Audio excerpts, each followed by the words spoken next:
Sobat Sehat Bethesda, sekarang saya berada di depan ruang cath lab Rumah Sakit Bethesda. Salah satu pelayanan di ruang cath lab Rumah Sakit Bethesda ini adalah pemeriksaan DSA. Mau tahu nggak apa itu DSA dan bagaimana prosedurnya? Yuk kita tanya Dr. Triwahyudi, spesialis saraf.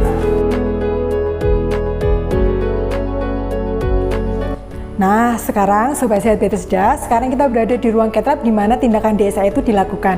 Sekarang kita dengarkan yuk penjelasan dari Dr. Triwahyudi, spesialis saraf. Halo, selamat siang saudara-saudaraku semua. Hari ini kita akan bahas tentang apa itu DSA.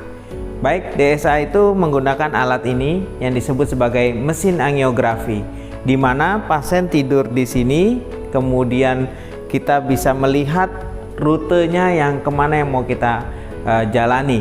Jadi pasien tidur, biasanya setelah kita anestesi dari pangkal paha, kemudian kita akan masukkan selang kecil seperti ini, sehingga akan terlihat di mana kelainannya.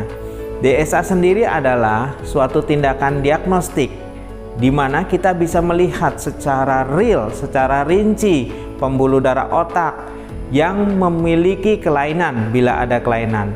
99% kelainan yang ada di otak, terutama pada kasus stroke, bisa terdeteksi dengan DSA.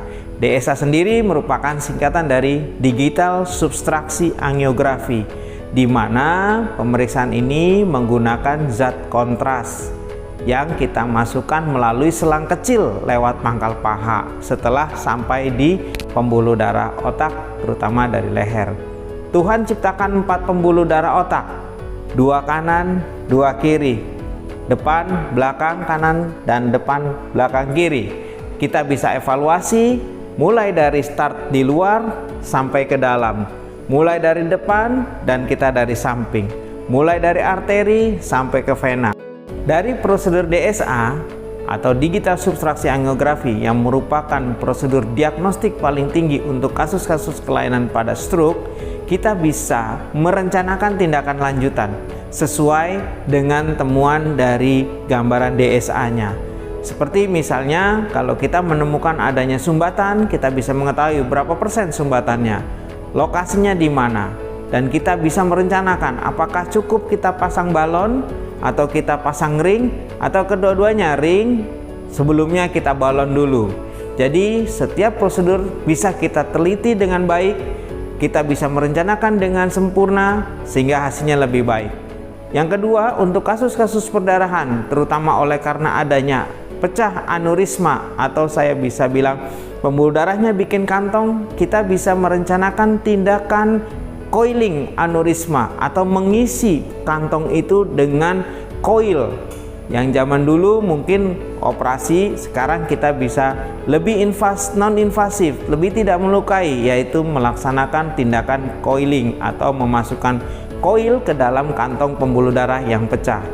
Yang ketiga, kita juga bisa menyumbat beberapa tumor otak seperti meningioma, sehingga dengan berkurangnya sumbatan atau dengan disumbatnya pembuluh darah yang mengaliri ke otak, sehingga bisa menurunkan resiko perdarahan banyak pada saat pengambilan tumor itu oleh dokter bedah saraf.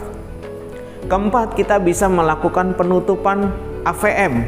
AVM itu arteri sama vena terjadi pertemuan yang malformasi, sehingga pasien bisa lebih baik kualitas hidupnya. Kemudian keempat, lanjutannya kita juga bisa menentukan bibit-bibit stroke di kemudian hari dengan prosedur DSA. Dan kita juga bisa menentukan kelainan-kelainan yang terjadi yang sifatnya bawaan. Sangat detail sehingga DSA merupakan diagnostik, penunjang diagnostik utama untuk kasus-kasus stroke. Baik, jadi dengan DSA kita bisa melihat pembuluh darah otak secara sempurna. Prosedurnya dilakukan dari pangkal paha kanan. Biasanya kita memasukkan selang kecil. Ini selangnya sudah masuk ke dalam pangkal paha kanan, ya. Kemudian kita semprotkan zat warna untuk menentukan sudah benar atau tidak kita masuk ke dalam pembuluh darah. Lalu kita posisikan alat yang tadi disebutkan di sana.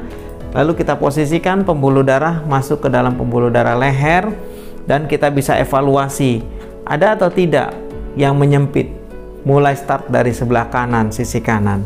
Kemudian setelah dari luar kita masuk lagi ke dalam, ya, ke pembuluh darah dalam. kita bisa evaluasi ada atau tidak dia penyempitan. Real mulai dari arteri sampai fase vena. Nah, ini fase venanya seperti ini, fase venanya. Jadi terlihat jelas. Kemudian kita juga bisa menilai pembuluh darah otak yang mengalami kelainan seperti adanya aneurisma atau pembuluh darahnya bikin kantong, yang mana sering tidak terlihat dari pemeriksaan sebelumnya seperti MRI atau MRA atau CT scan atau CT angio. Jadi deteksinya dengan menggunakan alat DSA. Kita perlu tahu bahwa DSA itu sangat sensitif untuk melihat kasus-kasus pada aneurisma. Kalau kita bisa perhatikan di sini, kita bisa melihat pembuluh darah ini bikin kantong ini. Dia lokasinya di depan. Jadi harusnya dia tidak ada kantong seperti ini. Nah, dengan DSA kita bisa melihat ukuran, lokasi, dan rencana tindakannya. Jadi sangat penting sekali untuk pasien-pasien stroke, baik yang sudah lama apalagi yang masih baru, baik yang sudah lanjut ya, misalnya usianya sekitar 50-60 ke atas, atau yang masih muda. Terakhir kita paling muda di sini melakukan tindakan DSA adalah di usia 2 tahun 10 bulan. Jadi DSA itu bisa melihat secara sempurna di mana kelainan pembuluh darah otak yang mengalami kelainan. Terima kasih.